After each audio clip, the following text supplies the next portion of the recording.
Hi, I'm Marta Belcher, president of Filecoin Foundation.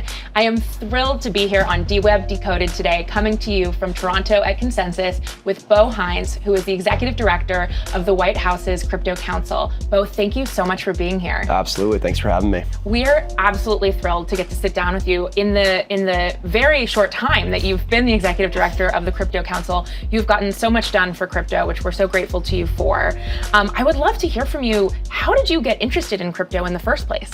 Yeah, it's really an interesting story, and it's one that I've told, quite a few times over the course of the last few months. I was a freshman football player at North Carolina State, was a wide receiver there, had a phenomenal quarterback in Jacoby Brissett, who still plays in the NFL. But I had the privilege to play in the St. Petersburg Bitcoin Bowl in 2014, and that's really what sparked my interest in crypto more generally. And since that time, I became a pretty avid trader in the space, just from a retail perspective. Obviously, that kept me in tune with what was evolving, and it certainly opened my eyes as to what this technology could do for our traditional financial systems and the way that money flows more generally. Since then, I've obviously stayed in tune and in touch with what's happening in the space, and I ended up going to law school at Wake Forest University, where I had a phenomenal professor, Renee Hawk. A quick shout out to her. She's still there at Wake Forest, and spent a lot of time studying blockchain law and internet law more generally. And with that, I ended up becoming a general partner in a growth equity firm based in Charlotte. We did a lot in the data tech and marketing space. No crypto verticals, but I stayed very involved from a retail perspective, since the time I played in that game. And that's what's led me here today. I had the phenomenal opportunity to work on the transition team, where I met David Sachs, who's our AI and crypto czar. He's an absolutely brilliant human being. His reputation precedes him with his success, obviously with his business ventures. But we formulated a plan to make the U.S. the crypto capital of the world. We want to deliver on the president's promise to usher in the golden age for digital assets, and we feel like we're well on our way of achieving that. So for that plan to make the U.S. the crypto capital of the world, what does that plan look like for you? Well, a lot of this was outlined in the president's first digital assets executive order. He established the working group for digital assets, which is comprised of the interagency actors that touch really anything related to the space. We have the SEC, CFTC, Treasury, Commerce, DOJ. And with that group, it allows us to have streamlined conversations about how do we get to the best place for the industry, how do we build out a robust framework that makes sense for all industry actors, and how do we onshore folks that maybe have left due to the uncertainty and really, the lawfare that we saw under the last regime as it relates to this space. So, alongside of that in this executive order, they laid out some landmarks that we had to hit. The first landmark was the 30-day landmark for interagency actors to basically do an internal audit or review everything they touched, regarding the space. They were to provide us with a report of that. We've been able to comb through those. And then we hit the 60-day landmark, which compelled the same actors to provide us with a list of recommendations of things that they could move quickly on to get us to a better spot here in the United States. And now we're working towards the 180-day landmark, which falls, I believe, on July 22nd. And this basically instructs the working group to comprise a comprehensive report. Some might call it a book that describes what the cleanest regulatory framework might look like to get us to the place that we want to be.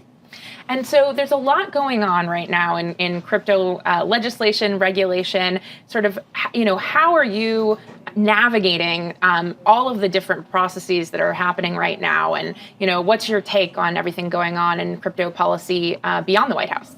Yes, I view my office as almost an administrator and or Sherpa between White House policy, interagency activity, industry, and what's happening on Capitol Hill. So, there's many things at play here, as you described, and we have many balls in the air. But with that, we have a dream team built out inside of this administration, with Secretary Lutnick, with Secretary Bessent, with Hester Pierce over the SEC, and Paul, with Brian coming at the CFTC.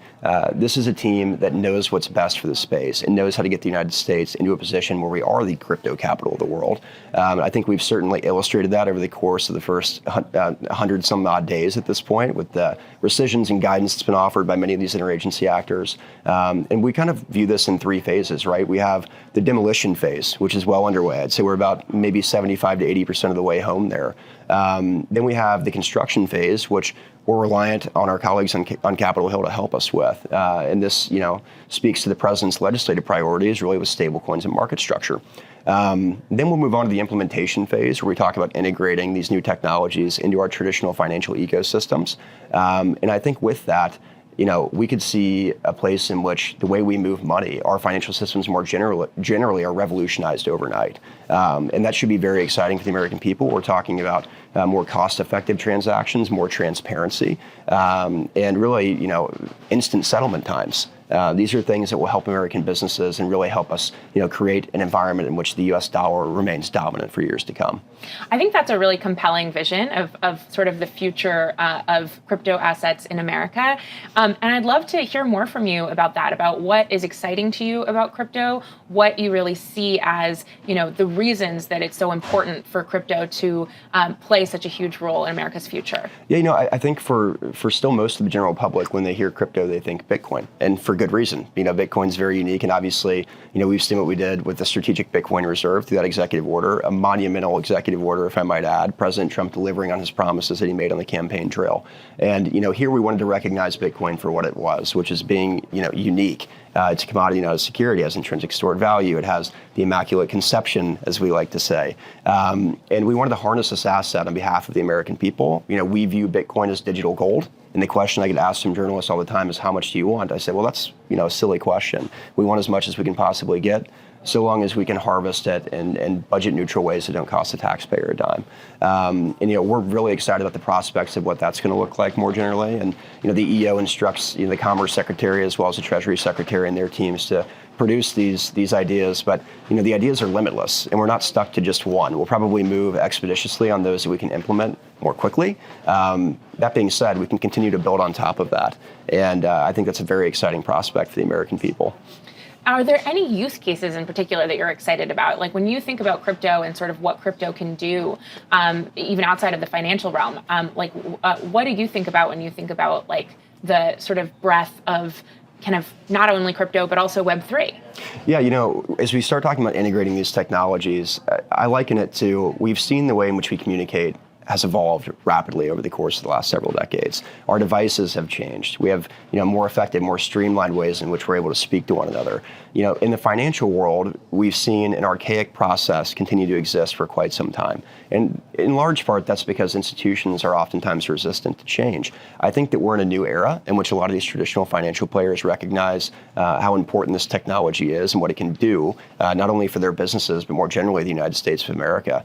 And I think that, as soon as we are able to establish this clear regulatory framework that allows these institutions to start interacting with digital asset firms, plugging in these technologies and really creating the integrations that will make the lives of Americans better in the sense of the ways in which they can move money.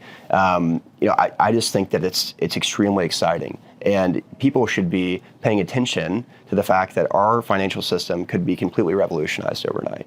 And we're leading the charge on that globally. And I think that's the testament to President Trump's leadership. It's a testament to David Sachs' leadership. And we're going to continue to work to get this thing home.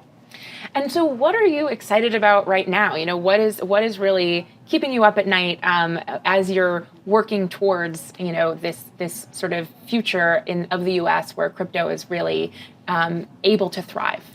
Yeah, so right now on the legislative front, we have the Genius Act that's moving through the process in the Senate. I think that most folks in industry are paying close attention to that.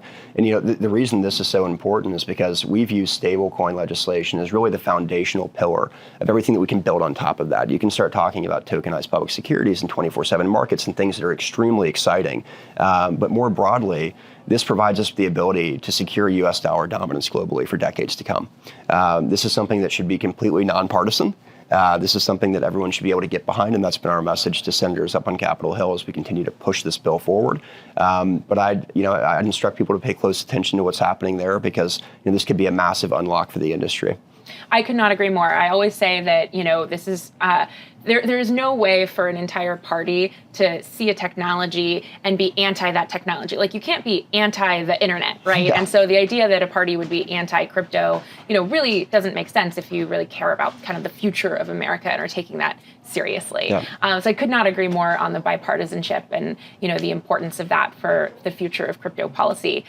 Is there anything else that you're thinking about in the crypto universe that, that for you is something that you see in the future, near or far, that you're excited about or looking forward to? Well, we want to work quickly. The president said that he'd like to see both of these bills, and I'm referencing stablecoin legislation and market structure legislation, on his desk before August recess. Obviously, we want to deliver on his wishes there, and so we're pushing along that process as quickly as we can and trying to be a resource for folks that still have questions. There's quite a bit of a knowledge gap that remains on Capitol Hill, especially with legislators as they attempt to digest and understand what this technology is. And I've really taken it upon myself and view it as a responsibility to help mend that gap. I think that when they realize what this technology can do for the American people, they're much more apt to accept it and push it forward. And that's something that industry has been phenomenal with helping with. And so, we want to move quickly to establish this robust framework. I think we'll get there before August, and then we can start that implementation phase and really cement the United States' place as, the crypto capital of the world and usher in this golden age for digital assets. Well, we really appreciate all the work you're doing to make that come true, and really appreciate you being here today. Thank you so much for joining us on DWeb Decoded. It's been such a great conversation and so great to hear directly from you about all the great work you're doing. Absolutely. Thank you for having me. Thanks so much.